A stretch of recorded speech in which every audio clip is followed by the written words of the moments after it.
Hello, my name is Alex Aiken and I'm the Executive Director for Government Communication for the UK Government, a job that I've done for around 11 years. It's a huge pleasure and a privilege to speak at the International Communications Conference, which is being hosted in Abidjan in the Ivory Coast, and I'm privileged to be with a number of speakers who include government officials and the minister and experts in their field, and I hope I can contribute to your conference and your wisdom and expertise in a humble way, building on the things that I've learned. I also feel honoured to be speaking here because I was reading in the New York Times this week about the fact that there is an old world and there is new Africa, young Africa. And of course the conference is talking about how we reach audiences, and I'm going to talk about some of the principles for reaching younger audiences. But some of the arguments in the New York Times really struck me. By 2050, 1 in 4 people on the planet will be African. The increasing dominance of African music and literature and business and entertainment is startling. And we see it in London and indeed around the world in films and productions and business and all sorts of things. Information, when used properly, is a powerful force for good, to help inform people and enable them to make the right choices about their lives. And effective communication is more art than science. There is a method, doctrines, a correct approach, and there are plenty of case studies in terms of what works. And you can see on the screen 3 of the tools that I use regularly, and they go back thousands of years. To Aristotle, whose idea of logos, the logic of an argument, pathos, the emotional impact of an argument, and ethos, the character of the speaker, absolutely integral to how anyone presents an argument in ancient Greece or modern Africa. Then there is the RepTrak model, which sets out 7 attributes that if you're to build an effective reputation, have the credibility to speak and be believed, you need to employ around your mission and your values and your commitment to wider citizenship goals, what we might call environmental and social good. And then there's the trust equation, which is set out there. Trustworthiness is a mixture of credibility and reliability and intimacy, how you relate to someone divided by their actual goals. And these sort of tools, I think, are hugely important for understanding how trust can be built.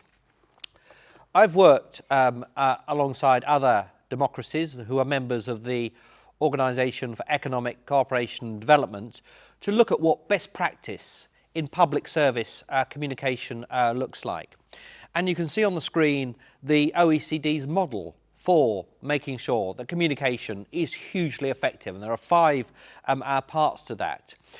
What they recommend is that to be effective, communication needs to be an integral part of any organisation's business. It can't come along late in the process, it can't be away from the corporate centre, it must be central to what is done, and it must employ the best professional practice, and it must be evaluated and rigorously tested. The OECD, as we do in many countries around Europe, Africa, Asia, the Americas and Australasia, face a pandemic of disinformation, an infodemic. I thought I would highlight also the work that the OECD has done on making sure that there is a route to tackle this information. So these tools, the trust equation, Aristotle's logos, ethos, pathos, the OECD's models, are all the foundations of really effective communication that can build trust. And what I'm saying to you is, unless you deploy that methodology, unless you have an approach which is rooted in that science, you are likely to be building your communication on crumbling foundations. Now, institutions around the world face a challenge of trust, and some of the figures from the Edelman Trust Barometer are on the screen. And meeting the challenge of that trust gap is an absolutely crucial task for all of us. To illustrate that, I want to turn to the sort of issues that I face in dealing particularly with younger people and the sort of interactions I have. I'm the chairman of a football club. You can see that on the screen, and I also mentor young people. That's us in the school hall doing mentoring sessions for 15 and 16-year-olds, and I also have been responsible for programs that bring in young communicators into government. And my personal reflection in terms of how you best reach out to younger people and indeed to other audiences is to explain why we do things. What is the point of playing the game, of getting good results in school, of choosing a career? Because it will enable you to live a better and more fulfilled life. And I think often in communications we explain how something is done, but we don't explain clearly enough why it matters. And that why and the vision of what success looks like is particularly important to the younger generation, in my experience. Government communication in the UK has built up over 100 years a body of knowledge, operating doctrine that you can see laid out. Our evaluation framework, from inputs to outtakes to outcomes. Our campaign model, and certainly if there's one thing you take from UK government communications, is that we have a model which brings together all the tools of communication, the marketeers, the digital experts, the behavioural change scientists, and of course the media officers, and brings them together to deliver effective campaigns. We express that campaign methodology through OASIS. Every campaign has an objective, it has an audience, has a strategy, implementation and scoring for evaluation. And that enables us to think carefully after we've thought through the objectives, building awareness, creating understanding, changing behaviour for public good. Then think about the audience. Who are they? What do they read, watch, listen to? How old are they? What do they believe in? What do they like, dislike? Sport, culture, music, and so on. And that gives us the groundwork in order to make sure that our communication is going to be effective. The approach taken from those general principles, some timeless principles, some modern things we've developed, like OASIS as the UK Government Communications Service. The approach that we particularly take in dealing with our younger audiences is based on 5 pillars. First, we start with insight. Unless you really understand your audience, because you've done the polling, because you've looked at the social media sentiment, you've looked at what they read, watch and listen to. You've run focus groups to understand what they feel, what they think and what their ambitions are. You cannot succeed. That develops into a targeted and tailored approach, and that helps us understand our goals, thinking about OASIS. But we're always very careful with younger audiences to think through that grassroots activity, going through sports clubs, going through social routes, is much stronger than big messages from big government blasted at people. And that creates a trusted stakeholder model where we're looking at who we can use, respected influencers, personalities, sports clubs, employers, to help deliver our messages to those audiences. The way we sum that up is that we say we own the message, we were responsible for the message, but we allow the execution to happen elsewhere. That's partly illustrated through our use of insight, which we try to enable us to understand what are the barriers to engagement, what are the barriers to getting people to listen to our messages, using the analysis of behaviours and enablers. And that gives us a model for communicating with young people. Again, that focus on data and transparency and authenticity to make sure the message is received properly. Now I want to turn to some case studies about how we've done this in practice. And certainly a principle of engagement with young people is that talking about theory is all very well, but showing how this is achieved in practice is absolutely critical. The first campaign I would like to highlight is the Don't Feed the Beast campaign, which is a counter-disinformation campaign we've run successfully in the UK. And this was done in response to research that showed that infodemic, that tide of disinformation. But we consulted, we focus grouped, we polled young people to understand what would work. And don't feed the beast, as you can see from the graphics on the screen, is an offbeat, is an amusing campaign to deal with a very serious issue, that of disinformation. And the mnemonic we developed, the way we summarise this behaviour change campaign, is through the word share. And that stands for check the source, check the headline, analyse, check if it's been retouched, and look for obvious errors that might point out that it's disinformation.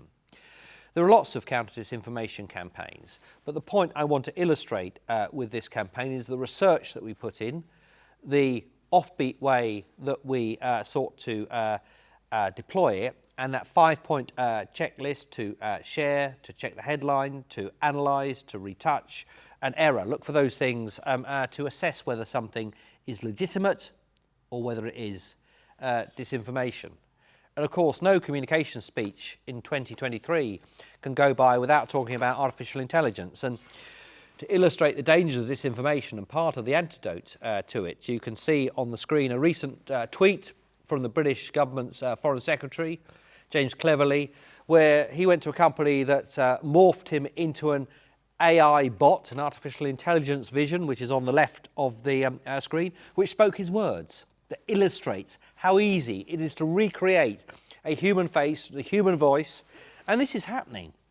It's happened in Europe in a recent election in Slovakia, where a artificially generated politician was used to create disinformation and so on. And on the right-hand side of the screen, Minister Cleverly is explaining how this technology works, and you can see that on Twitter.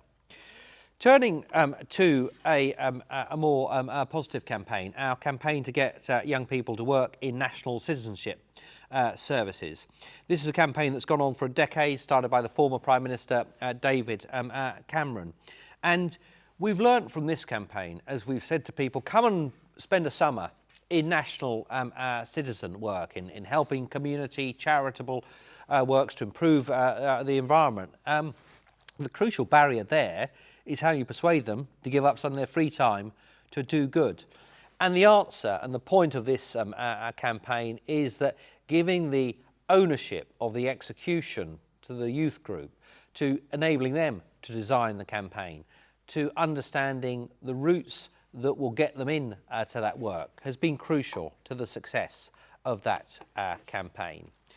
To a different campaign, something I regret that we've all experienced, that of COVID. One of the fundamental things we learnt with COVID was the importance of timely, relevant and honest information. Sometimes you don't need to dress the message up, you simply need to say stay at home or get vaccinated, whatever it is. Now you can put creative execution around those campaigns. But nevertheless, working through COVID and with groups that were sceptical about the need to stay indoors, to not share the virus potentially with people, to get vaccinated, we learned a number of things from working with young people that I think are relevant. First is, I'd reiterate that point about insight. Second, the importance of youth influencers to spread the message and giving them the license, the ability to explain the case in the way that they saw. And alongside that, respecting their views. The importance of repetition, the importance of role models were all part of the way we successfully communicated to young people over that and working in partnership with them. Finally, loneliness or being lonely is normal. Because we do a lot of research into all sorts of audiences, particularly in the United Kingdom, we look for issues that we should tackle. And it surprised us in a way that lots of young people feel lonely. Perhaps that's a byproduct of the digital media age. But nevertheless, identifying that from the research that we do and then running a campaign to say it's okay to be lonely, it's normal, people go through it and so on. If you're really concerned, There are routes through the health service and through charities and self-help organisations that can help you. But it's okay to be lonely, and lots of other people feel like that. And I feel that's a very important bridging campaign in order to bring people together to explain that you are not alone. And that is an example about reaching out and proactively offering help to young people, as we also do with our public service recruitment campaigns, encouraging them to get jobs in the public service, or to take an apprenticeship to learn a particular skill. So, in conclusion, I think the main point is that inclusive campaigns that involve the target audience are going to be the most successful ones. I think that strategic communications, all the tools I talked about earlier, the trust equation, OASIS, the OECD principles, are the absolutely important foundation and superstructure for your campaigns. Unless you have those methods in place, you won't succeed. And I hope the campaign examples I've offered you give you a route to thinking through different approaches that can be successful. And I think this is particularly important, as I said at the start, learning from the article in the New York Times, that all our future is our young people, particularly in Africa, and if for Africa, then for the world, a time of great challenge from conflict and climate change and the cost of living. So if we can inform our young people and empower them and motivate them to do good, we'll be doing a service through the power of information, through the power of communication that this conference is looking at, not just for this decade, but for generations to come. Thank you very much.